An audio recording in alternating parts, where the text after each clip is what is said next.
दर्शक महानुभावहरू नमस्कार, तपाईहरुलाई फेरि पनि स्वागत छ हाम्रो च्यानल स्मार्ट खबरमा। म आरण्य पाने दैनिकी जस्तै तपाईहरुमा देश तथा विदेशका केही महत्त्वपूर्ण अनि मुख्य समाचारहरू लिएर उपस्थित भइसकेका छौं हाम्रो मेहनतका लागि। तपाईहरुले यो भिडियोलाई एउटा लाइक अवश्य गर्नुहोला। त्यसैगरी तपाईहरुले अहिलेसम्म हाम्रो च्यानल स्मार्ट खबरलाई सब्स्क्राइब गर्नुभएको छैन भने सब्स्क्राइब गर्नुहोला, साथै छेउमा रहेको बेल घण्टीमा क्लिक गरी अलमा क्लिक गर्न पनि नबिर्सनुहोला। आउनुहोस् आजका देश विदेशका केही मुख्य समाचारतर्फ लागौं। दर्शक महानुभाव, पहिलो समाचार सुरु गरौं बलात्कार आरोपी पल शाहलाई अनुसन्धानका लागि गैंडाकोट लगिएको प्रसंगबाट।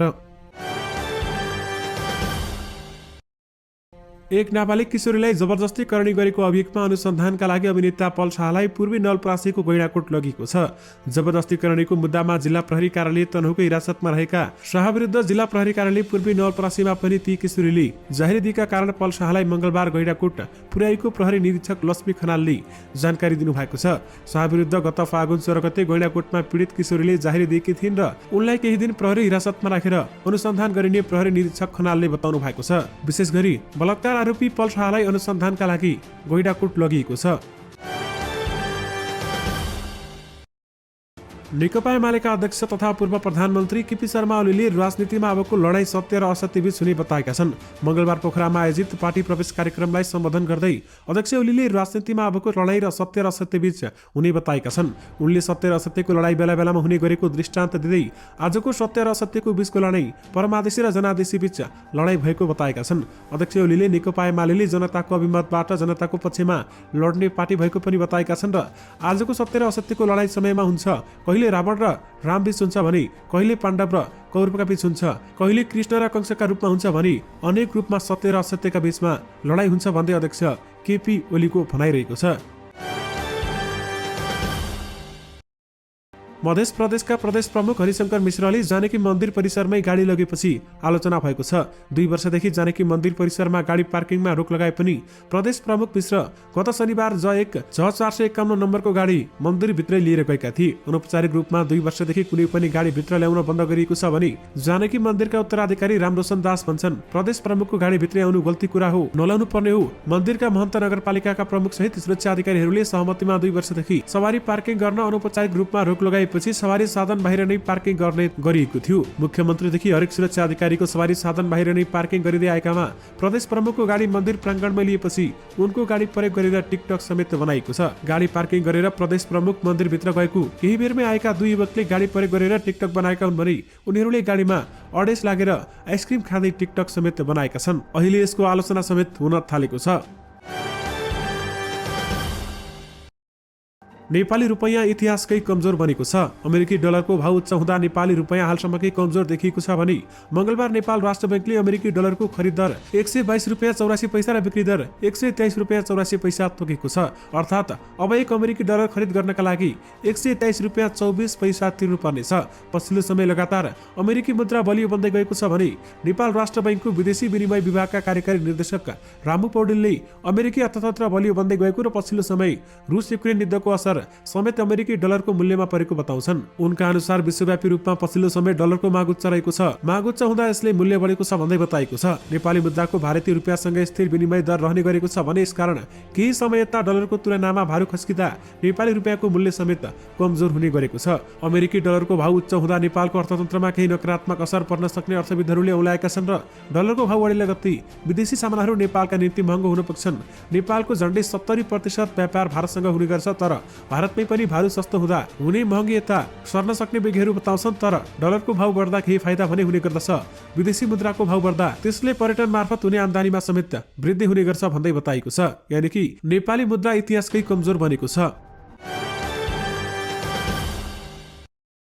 प्रधानमन्त्री शेरबहादुर देउवाले सामाजिक न्याय र लैंगिकता समानता दिगो विकासको सुनिश्चितता भन्ने राष्ट्रिय नाराका साथ मनाउन लागेको 112औं अन्तर्राष्ट्रिय महिला दिवसका अवसरमा सबैमा शुभकामना व्यक्त गरेका छन्। उनले शुभकामना सन्देश मार्फत महिलाको अधिकार र न्याय सुनिश्चित गर्न योगदान गर्नुहुने तथा जीवन समर्पण गर्नुहुने महिला योद्धाहरूलाई समेत विशेष सम्मानका साथ स्मरण गरेका छन्। नारी मुक्ति आन्दोलनका अभियन्ताहरूले पहलमा सन् 1910 को मार्च 8 महिलामा कामदारमाथि श्रम शोषण विरुद्ध आवाज उठाएको दिनको स्मरण गर्न तथा महिलाको अधिकार स्थापित सहित गर्न सङ्घर्ष सुरु गरेको दिनका रूपमा विश्वभर अन्तर्राष्ट्रिय दिवस मनाउने गरिएको छ। प्रधानमन्त्री शेरबहादुर देउवाले महिलालाई सामाजिक, राजनीतिक, सांस्कृतिक र आर्थिक अवसरहरूमा कुनै पनि भेदभाव, समान अवसर उपलब्ध गराउन र लैङ्गिक समानताको बाटोमा अघि बढ्न आजको दिनले सबैलाई उत्प्रेरित गर्दै आएको उल्लेख समेत गरेका छन्। आज नारी दिवस रहेको यसबारेमा तपाईँहरूलाई थाहा नै छ। तपाईँहरूलाई स्मार्ट खबरको तर्फबाट नारी दिवसको हार्दिक शुभकामना। विराटनगरका उद्योगी महेश जाजुले सुपारी आयात गर्दा खुला नेपाललाई नै फाइदा हुने विवादास्पद अभिव्यक्ति दिएका छन्। पछिल्लो समय सरकारले 25,000 टन सुपारी आयातको लाइसेन्स खुला गर्ने तयारी गरेपछि जाजुले आयात गर्दा राज्यलाई फाइदा हुने बताएका हुन्। 25,000 टन सुपारी र मरिच आयात खुला गर्दा सरकारलाई 400 करोड फाइदा हुने उनले तर्क गरेका छन् र जाजु प्रदेश 1मा नाम चलेका उद्योगी हुन्। उनी चाउचाउ, बिस्कुट लगायत 1 दर्जन उद्योग सञ्चालन गर्छन्। आफूले पनि आयात गर्ने प्रयास गर्दा गत वर्ष नसकेको बताउँदै उनले भनेका छन्, व्यवसायीले जेमा फाइदा देख्छन् त्यही व्यापार गर्छन्। कोटामा आयात भएको सुपारी भारततर्फ निर्यात हुने उनको संकेत रहेको छ र 30-40 वर्ष पहिले नेपालमा 1 करोड जनसङ्ख्या हुँदा चीनबाट 9 करोड छाता आएको थियो। उनले भनेका छन्, त्यो कुरा भारतको संसदमा पनि उठ्यो, तर त्यो छाता कहाँ गयो हामीलाई थाहा भएकै कुरा हो भन्दै भारतसँग खुला सीमा छ भन्दै उहाँले बताउनु भएको छ। यानि कि चीनबाट आएको 9 करोड छाता कहाँ गयो भन्दै प्रश्न गरिएको छ।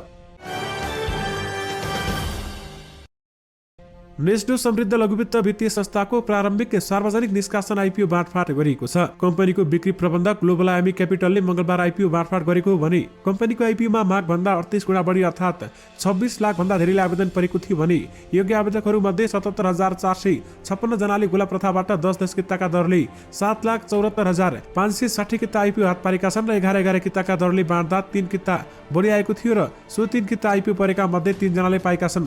77,456 जना मध्येबाट पनि ती भाग्यमानी 3 जनाले 11 किता आइपिओ हात पारेका छन्। संस्थाको 8,28,75,000 रुपियाँ बराबरको 8,28,750 किता आइपिओका लागि गत बुधबारदेखि खुला भएको थियो। यानि कि नेस्डो समृद्ध लघुवित्तको आइपिओ बाँडफाट गरिएको छ भने 3 भाग्यमानीले 11 किता समेत पाएका छन्। 1 वर्षदेखि निरन्तर बढिरहेको पेट्रोलियम पदार्थको अन्तर्राष्ट्रिय बजार मूल्यका कारण वित्तीय सङ्कटमा परेको नेपाल आयल निगमले जनाएको छ। निगमका अनुसार भारतीय आयल कर्पोरेसन मार्च महिनाको पहिलो किस्ता बापत सोमबार 14 अर्ब 30 करोड रुपियाँ भुक्तानी गरेपछि कोष रित्तिने अवस्थामा पुगेको छ भने इन्धनको मूल्य वृद्धिका कारण झण्डै 6 महिनामा अवधिमा मूल्य स्थिरीकरण कोषमा सञ्चित मध्येबाट 8 अर्ब 55 करोड रुपियाँ खर्च भइसकेको निगमका नायब कार्यकारी निर्देशक एवं फाइनान्स प्रमुख नागेन्द्र शाहले बताउनु भएको छ। दैनिक बिक्रीको रकम सहित इन्धन खरिदको रकम तिर्न र गत कार्तिकदेखि नसकेको निगमको मूल्य स्थिरीकरण कोष पनि रित्तने अवस्थामा पुगेको उनको भनाइरहेको छ। भारतीय आयल निगमलाई मार्च महिनाको 2 किस्ता मध्ये पहिलो किस्ता तिर्न अपुग थप 4 अर्ब 25 करोड रुपियाँ स्थिरीकरण कोषबाट चलाइएपछि थप आर्थिक दबाव परेको शाहले बताउनु भएको छ। 2071 देखि नियम निरन्तर नाफामा रहँदा सङ्कलन भएको रकम अब सकिने अवस्थामा पुगेको बताइएको छ र यस सकिएपछि अब सरकारले तेल खरिदका लागि निगमलाई नै थप रकम उपलब्ध गराउनुपर्छ भन्दै शाहले बताउनु भएको छ। यानि कि नेपाल आयल निगमको 7 अर्बको बचत 8 महिनामै जाम पारिएको छ, यानि कि सकिएको छ। पेट्रोलियम कारोबार गर्दै 3वटै निजी क्षेत्रका संस्थाले ढुवानीदेखि बिक्रीसम्मको कारोबार ठप्प पार्ने आन्दोलनका कार्यक्रम घोषणा गरेका छन्। व्यवसायीले पाउँदै गएको कमिसन निगम सञ्चालक समितिले कटौती गरेको भन्दै नेपाल पेट्रोलियम डिलर्स राष्ट्रिय सम्मेलन एसोसिएसन, नेपाल पेट्रोलियम ढुवानी व्यवसायी संघ र नेपाल एलपी ग्यास उद्योग संघ आन्दोलित भएका हुन्। सोमबार एक संयुक्त विज्ञप्ति जारी गर्दै 3वटै संस्थाले कमिसन कटौतीको निर्णय फिर्ता नभए पनि चैत 6 गतेदेखि चरणबद्ध आन्दोलन सुरु गर्ने घोषणा समेत गरेका छन्। व्यवसायीले घोषणा गरेको आन्दोलन अन्तर्गत चैत 6 गते ग्यास उद्योगले निगमबाट ग्यास खरिदको अग्रिम अनुमति नलिने, चैत 10 गतेदेखि रिफाइनबाट ग्यास ढुवानी रोक्ने र 14 गतेबाट ग्यासको भन्सार नछुट्ने जस्ता कार्यक्रमहरू रहेका छन्। यस्तै 16 गतेबाट पेट्रोलियम पदार्थको अग्रिम आयात अनुमति नलिने छन् भने चैत 20 गतेबाट देशभर ग्यास सहित सबै खालको इन्धनको बिक्री ठप्प पार्ने व्यवसायीले चेतावनी समेत दिएका छन्। यानि कि कमिसन नबढाई व्यवसायीले ग्यास र पेट्रोलको बिक्री रोक्ने समेत चेतावनी दिएको छ। प्रधानमन्त्री तथा नेपाली कांग्रेसका सभापति शेरबहादुर देउवाले पार्टीले सञ्चालन गर्ने चुनाव प्रचार अभियानमा सत्तारूढ गठबन्धनको विरोध नगर्न आग्रह गरेका छन्। मंगलबार पार्टी कार्यालयमा बसेको पार्टीका शीर्ष नेता र केन्द्रीय सदस्यहरूको बैठकमा उनले गठबन्धनलाई असर पर्ने गरी गतिविधि नगर्न आग्रह गरेका हुन्। चुनावी प्रचारमा गठबन्धन विरोधी कार्य नगर्नुहोला, कांग्रेसको पक्षमा माहौल बनाउनुहोला सभापति देउवाको भनाइ उद्धृत गर्दै बैठकमा सहभागी केन्द्रीय सदस्य नयन सिंह महरले जानकारी दिनुभएको छ। कांग्रेसले 29 फागुनदेखि 1 महिनासम्म देशभर चुनाव प्रचार अभियान सञ्चालन गर्ने निर्णय समेत गरिसकेको गरिसकेको छ। उक्त अभियानको अन्तिम तयारीका लागि शीर्ष नेताहरूको सहित बैठक केन्द्रीय कार्यालयमा बसेको छ भने बैठकमा केही केन्द्रीय सदस्यले निर्णयमा प्रक्रियामा आफूलाई समावेश नगरेको भन्दै शीर्ष नेतृत्वसँग असन्तुष्टि समेत व्यक्त गरेका छन्। यज्ञराज जोशी, नानु वास्तला, रमा पौडेल, सरिता परसाई, गोविन्द भट्टराई लगायतले चुनावी प्रचारमा पार्टीले गर्नुपर्ने काम बारेमा धारणा समेत राखेका छन्। अमेरिकी सहयोग परियोजना एमसीसी संसदबाट अनुमोदन गरेसँगै गठबन्धनबाट अलग भएको राष्ट्रिय जनमोर्चाले गण्डकी प्रदेश सरकारलाई दिएको समर्थन भने यथावतै राख्ने भएको छ। यससँगै मुख्यमन्त्री कृष्णचन्द्र नेपाली पोखरेलले नेतृत्वको सरकारलाई ढुक्क भएको छ भने संसदबाट एमसीसी पारित हुनुलाई राष्ट्रघात भन्दै 16 फागुनमा राष्ट्रिय जनमोर्चाले 5 दलीय गठबन्धनबाट अलग भएको घोषणा समेत गरेको थियो। तर सरकारलाई दिएको समर्थन बारेमा निर्णय गर्न सोमबार बैठक बसेको थियो। बैठकहरूले सरकारको विरोध गर्ने तर समर्थन भने तत्काल फिर्ता नलिने निर्णय गरेको जनमोर्चाका महासचिव मनोज भट्टले जानकारी दिएका छन्। सरकारलाई दिएको समर्थन फिर्ता गर्दा कतिपय समस्या पैदा हुने देखिएको थियो। महासचिव भट्ट भन्छन्, सरकारलाई दिएको समर्थन फिर्ता नलिने तर 5 दलको गठबन्धनबाट अलग भएकाले सरकारको कमजोरीको विरोध र भण्डाफोर गर्दै जाने समेत निर्णय भएको बताएको छ। यानि कि सरकारको विरोध गर्ने तर समर्थन फिर्ता नलिने भन्दै जनमोर्चाको नीति रहेको छ।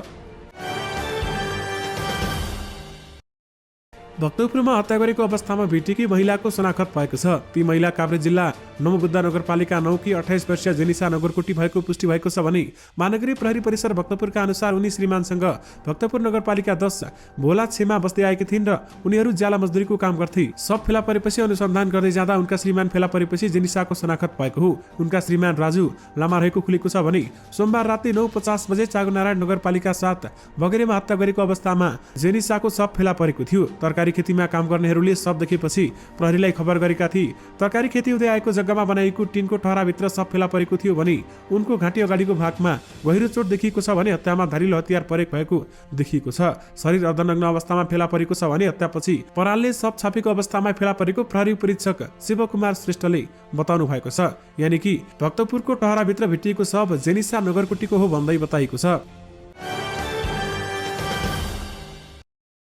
प्रधानमन्त्री समेत रहेका नेपाली कांग्रेसका सभापति शेरबहादुर देउवाले सत्तारूढ गठबन्धन मित्र रहेका दलहरूलाई चित्त दुख्ने गरी अभिव्यक्ति नदिन पार्टीका नेताहरूलाई निर्देशन दिएका छन्। आज पार्टी केन्द्रीय कार्यालय सानिपामा स्थानीय तह चुनाव सम्बन्धी अभियानका लागि केन्द्रीय प्रतिनिधि संघको छलफलमा बोलेका प्रधानमन्त्री शेरबहादुर देउवाले गठबन्धन दल र प्रतिपक्षी नेकपा एमालेलाई चित्त दुख्ने गरी कुरा नगर्न निर्देशन दिएका छन्। गठबन्धन दललाई चित्त दुख्ने गरी कुरा नगर्नु सभापति देउवाकी भनाइ उद्धृत गर्दै एक केन्द्रीय सदस्यले भनेका छन् र प्रमुख प्रतिपक्षी दल नेकपा एमालेले पनि राम्रो व्यवहार गर्नु भन्दै बताएको छ। कांग्रेस प्रतिपक्षी दललाई पनि राम्रो व्यवहार गर्ने पार्टी भएको देउवाको भनाइरहेको थियो भने चुनावी अभियानका क्रममा गाउँ पुगेका बेलामा सत्तारूढ गठबन्धन र प्रतिपक्षी दलहरूलाई चित्त दुख्ने गरी नबोल्न शेरबहादुर देउवाले केन्द्रीय प्रतिनिधिहरूलाई निर्देशन समेत दिएका छन्। यानि कि गठबन्धन दलको चित्त दुख्ने गरी नबोल्नु भन्दै प्रधानमन्त्री शेरबहादुर देउवाले बताउनु भएको छ। राष्ट्रपति विद्यादेवी भण्डारीले महिलामाथि हुने सबै किसिमका विभेदलाई जरादेखि उन्मूलन गरी सभ्य र सांस्कृतिक समाजको निर्माण प्रण सबैले गर्नुपर्ने जोड दिएका छिन्। 112 अन्तर्राष्ट्रिय महिला दिवसका अवसरमा आज दिएको शुभकामना सन्देशमा उनले परम्पराकै नाममा अध्यापी कायम रहेका कतिपय अन्धविश्वास र कुप्रथालाई अन्त्य गर्नुपर्ने तथा महिला सशक्तिकरण, सहभागिता र समानताका विषयमा महिला र पुरुषको दुवैको समान र सक्रिय भूमिका अत्यावश्यक रहने समेत बताएकी छन्। अन्तर्राष्ट्रिय महिला दिवसले महिला विरुद्ध हुने सबै प्रकारका हिंसा, विभेद, उत्पीडित एवं समाजमा विद्यमान विकृति, प्रथा र परम्परालाई निर्मूल गर्दै समानता र न्याय सुनिश्चित गर्ने यात्रामा निरन्तर लागिरहन सबैमा थप ऊर्जा र उत्साह प्राप्त हुन सकोस् भन्ने शुभकामना राष्ट्रपति विद्यादेवी भण्डारीले व्यक्त गरेकी छन्। काठमाडौँ त्रिभुवन विश्वविद्यालयका 3 प्राध्यापक संगठनले विश्वविद्यालयका पदाधिकारीको राजीनामा माग गरेका छन्। कांग्रेस, माओवादी केन्द्र र एकीकृत समाजवादी निकट प्राध्यापक संघले विज्ञप्ति निकालेर पदाधिकारीहरूलाई मार्ग प्रशस्त गर्न माग गरेका हुन्। निश्चित राजनीतिक पार्टी र गुट स्वार्थमा लिप्त रहेर अरूलाई लाञ्छना लगाउने कार्य पदाधिकारीबाट भएको आरोप उनीहरूको रहेको छ भने उपकुलपतिले प्राज्ञिक अप्रज्ञाकिक मर्यादित अभिव्यक्ति दिएको समेत विज्ञप्तिमा उल्लेख गरिएको छ। आफूले नियुक्त गरेका प्राध्यापकको अवमूल्यन गरी उनीहरूलाई अयोग्य भन्नसम्म पछि नपर्ने जस्ता अति अप्रज्ञाकिक अमर्यादित र उपकुलपतिको स्तरबाट भन्नै नहुने अभिव्यक्ति दिने जस्ता कार्यले हाम्रो ध्यानाकर्षण भएको छ। विज्ञप्तिमा भनिएको छ, वर्तमान पदाधिकारीहरूलाई त्रिभुवन विश्वविद्यालयमा रहेमा भावी परिणाम भयावह हुने चेतावनी समेत दिएको छ। वर्तमान पदाधिकारीको नियुक्त पछि प्राज्ञिक अनुनयका कुनै पनि नयाँ कानुन काम हुन नसकेको प्रति असन्तुष्टि समेत जनाएको छ। शैक्षिक क्यालेन्डर लागू गर्न नसक्नु, पाठ्यक्रमलाई वर्तमानको आवश्यकताका आधारमा समयसापेक्ष रूपमा परिमार्जन र परिवर्तन गर्न नसकेको आरोप समेत लगाइएको छ। विशेष गरी त्रिभुवन विश्वविद्यालयका पदाधिकारीको राजीनामा माग गरिएको छ। दर्शक महानुभाव, यससँगै तपाईँहरूमा आजका सबै मुख्य समाचारहरू राखिसकेका छौँ। फेरि पनि तपाईँहरूमा नयाँ रिपोर्टहरूका साथमा उपस्थित हुने नै छौँ। अहिलेलाई भने मलाई बिदा दिनुहोस्। नमस्कार।